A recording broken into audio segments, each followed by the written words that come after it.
Kawawang Vice President, pinagtatawanan ng buong Pilipinas. Masyado kasing nagmagaling doon sa napakadali daw magpadala ng eroplano. Unang-una, kinumpara niya yung sitwasyon dito sa COVID at doon sa sitwasyon sa digmaan. Magkalayo at ibang-iba yung sitwasyon. Noong sa COVID, hindi po sinara ang airspace. Pero dito, sa digmaan, nagsara po ang mga airports at ang airspace. Pero ngayon, kung nagbabasa lang ng balita si Sara Duterte, ilang araw na po na may mga nakauwi ng mga Pilipino na galing dyan sa digmaan. Kaya lang, mas pinili kasi ni Sara Duterte na magbida-bidahan. Ang nangyari tuloy, laughing stock siya ng buong Pilipinas. Ewan ko na lang kung paano ipagtatanggol ng mga DDS yan. Sa bagay sa mga DDS, ang mali ginagawa nilang tama. So, bahala kayo sa buhay ninyo. Basta ngayon, naging katatawanan po yung inyong presidentiable sa 2028. Yan ang gusto maging presidente ng mga DDS. So, ano naman kaya ang masasabi ng ating mga kabataan sa mga nangyayari sa ating kapaligiran na mostly ang kapalpakan ay galing sa mga DDS? Ito nga po yung sinabi ni Sara Duterte. Napakasimple lang magpadala ng eroplano kung mayroong gustong kunin o iligtas. Na binara siya ni Marie Chris Manalo. Madali lang para sa iyo na magpadala ng eroplano dahil tanga ka.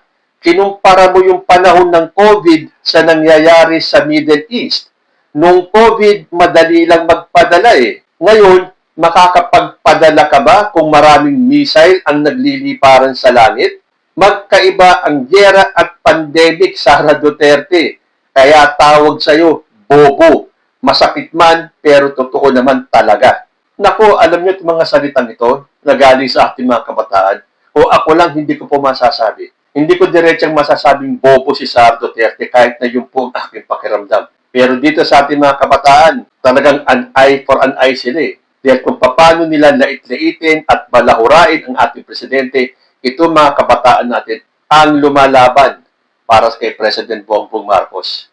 At dahil sa digmaan na yan, pinagpakalat ang mga DDS ng false information na titirahin daw tayo ng Iran at uunahin yung mga EDCA. Banat nga ni Banat Bay eh. Ina mo BBM, dapat alisin mo na EDCA sa Pinas. Ipapahamak mo mga kababayan natin. Ito po yung fear-mongering ng mga DDS. Tinatakot nila ang ating kapwa Pilipino na tayo daw ay gegirahin ng Iran. Sagot sa kanya ni Mike Calabino, takot na takot. Wala na kayong maisyo kay BBM. Kung lahat ng military base ng US titirahin ng Iran, mauuna muna ang South Korea, Japan at Taiwan. Pag yan tinira ng Iran, ibig sabihin, kasunod na tayo. Kaso, ang tinitira ng Iran, US military base, yung malapit sa kanila. Sa sobrang daming military base ng US sa mundo, bago patirahin ng Iran lahat yun, pulbos na ang Iran. Kasi lahat ng bansa na tinira nila ay gaganti. Nanonood naman ata kayo ng balita, mga iyakin na kayo, duwag pa kayo. And for the information of Banat Bay, ang EDCA po sa Pilipinas ay hindi pag-aari ng Amerika. Mag-Google din naman, mag-research din. Hindi yung puro pananakot at false information ang pinapalaganap ninyo. Well, sa bagay, hindi naman kayo tatawaging DDS kung hindi kayo mga fake news peddlers. Tuloy ko, panakot naman ng iba. Magkaka-World War III na daw. Tulad ni Kiko Barsaga nung sinabi niya, World War III na! Wala pa rin nakulong sa flood control. O, kita ninyo? Magaling talang magbulit ng kasinungalingan at mga fake news itong mga DDS. Sinagot siya ni Nicky Fuentes, World War III na daw, sabi ng tanga na bobong congressman. Ha ha ha! Alam mo ba pag sinabing World War, nakikipagyera ba ang Pilipinas sa China or sa ibang bansa na malapit sa atin? Di ba hindi? Nakakapag-post ka pa nga eh. Kung World War III na, baka nasabugan ka na ng missile, gung-gung. Wala naman kayong ma-issue. Pangbugok na naman issues nyo. Wala daw nakulong sa flood control. Ano ka? Bulag? Wala ka bang TV? Nakakapag-Facebook ka nga eh. Dapat alam mo. Gung-go. Ako ilang beses ko nang narinig na tinawag si Kiko Barsaga ng gunggong. Sa bagay, wala po sa kanila yan. Hindi tinatablan ng hiya yung mga yan. Basta ang sa kanila, makapanira sila ng gobyerno natin. Makapagpalaganap sila ng fake news. Satisfied na po sila yan. Yung feeling na nakaisa sila. Yung pakiramdam na ang tali-talino nila. Pero lumalabas po ang kanilang mga kabobohan. Kaya nasabi ko na tuloy, kabobohan talaga ng mga DDS. Punta naman tayo dito sa abogado nilang maingay. Yung parang ibon, ito po si Attorney Respicio. Nung sinabi niyang ang pinakamalaking scam sa Pilipinas ay ang ating gobyerno. Ganyan po magsalita yan. Na sinagot naman ni James Lopez. Sabi ni James, mali ka. Kahit kailan, hindi naging scam ang gobyerno. Ang mga nakaupo sa pwesto sa gobyerno ang scam. Katulad ng mga kaalyado mo, si Sara Duterte, walang project para sa Pilipino. Scam yun. Marcoleta, 2,000. Scam yun. Cayetano, 10,000. Scam yun. Robin Padilla, useless. Scam yun. Bongo, at contractor pa ang pamilya. Scam yun. Si Bato de la Rosa, pumapatay ng inosente imbis drug lord at wala siyang kwentang senador. Scam yun. Tandaan mo, hindi ang gobyerno ang scam, kundi yung nasa pwesto. Attorney ka kung tawagin, pero mukhang scam ka din. Well, ito po binabasa ko, pwedeng-pwede yung i-fact check kung totoo ang mga sinasabi ng ating mga kabataan.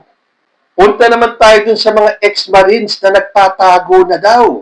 Or nabasa nyo ba yung parang script ni Mike Defensor na sinabi ng isang ex-marine, kailangan daw nilang lumikas dun sa kanilang pinagmimitingan dahil napapaligiran na daw sila. Makagawa ng script talaga itong si Mike Defensor, ano? So sabi sa balita, 18 Marines now in hiding due to security threats, sabi ng UPI. Sagot ni Gilberto Lamoay, sabi na hindi magtatagal, magtatago din tong mga to. Palabas lang nila na may threats sa buhay nila para makapagtago sila. Kala ko ba ipaglalaban nyo hanggang kamatayan ang pinagsasabi ninyo? Kung may threats sa buhay nyo, bakit ayaw nyo humingi ng Witness Protection Program? Di ba ang sabi nyo, totoo ang sinasabi ninyo? Parang si Orly Gutesa lang, maglalahad, tapos magtatago. Yung tipong manggugulo lang, tapos kinabukasan, magtatago na. Paano may maniniwala sa inyo sa Maleta series ninyo? Well, totoo nga naman. Porque nagkakabukingan na, lalo na at may mga nagkaso na sa kanila. Si Secretary Eduardo Año, si ex-Senator Sonny Trillanes, at ngayon, si Representative Laila de Lima. Ngayon yung patunayan na totoo lahat ng sinasabi ninyo. Huwag kayong magtago. Ang dami-dami ninyo eh. Hindi ba kayo kayang protektahan ng mga nagmamani-obre sa inyo? Humingi kayo ng protection kay Mike Defensor. Kaya-kaya niya kayong protektahan. And speaking of Sonny Trillanes, hindi ba isa sa akusasyon ng ex-Marines na to ay yung tila panunuhol ni Sonny Trillanes sa ICC? Sabi ni former Senator Antonio Trillanes, napakasimple lang yan. Kung kaya kong suhulan yung ICC, palagay nyo, hindi susuhulan ni Duterte yung ICC? Hoy, may punto, di ba? Sa dami ng pera ng mga Duterte, ang laki na nga ng nilabas nilang pambayad kay Atty. Kaufman eh. ICC pa kaya ang hindi nila kayang suhulan? Na kung 2 million ang naging suhol ni Sonny Trillanes, magkano kaya ang ibibigay ng mga Duterte? Komento ni Jamie Paso, tama si Trillanes, kung nasusuhulan ang ICC, di kaya din ni Duterte suhulan.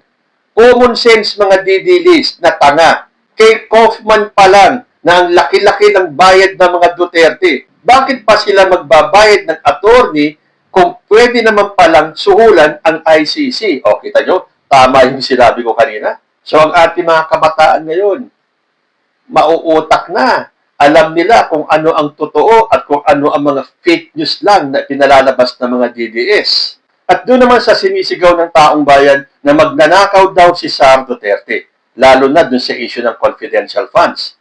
Again, hindi po mawawala sa listahan si Rowena Guanzon. Sabi ni Attorney Guanzon, magnanakaw daw si Sara Duterte Ano bang ninakaw sa atin ni Sara Duterte? Confidential funds. Makinig kayo sa akin dahil nag-COA commissioner ako. Ilang beses ko sasabihin sa inyong mga bobo kayo na hindi yun nakaw kung hindi niya maliquidate ng tama, which is na-liquidate naman niya ng tama. Na sinagot ni Lily May Hernandez, kung hindi ninakaw ang confidential funds para sa iyo, Buangson, nasaan yung confidential funds? Saan napunta? Ano ang nabili? Anong project ang pinaggamitan? At asan ang resibo na nagpapatunay na hindi ninakaw at binulsa lang?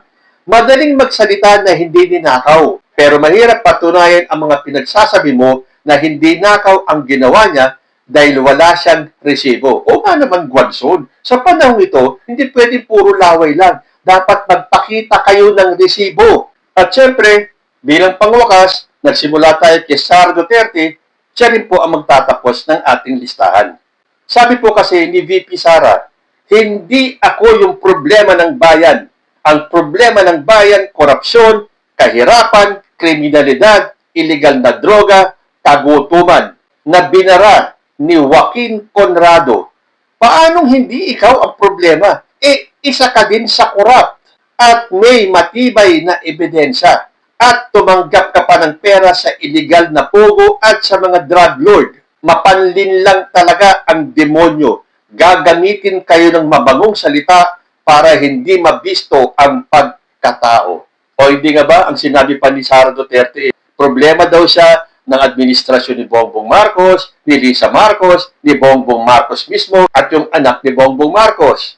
Masyado namang bilib sa sarili itong si Sara Duterte. Ano ba akala niya? Umiikot ang mundo ng Pilipinas sa kanya? It is not all about you, Sara Duterte. But, isa ka sa problema. Real talk lang yan. Aminin mo man o hindi.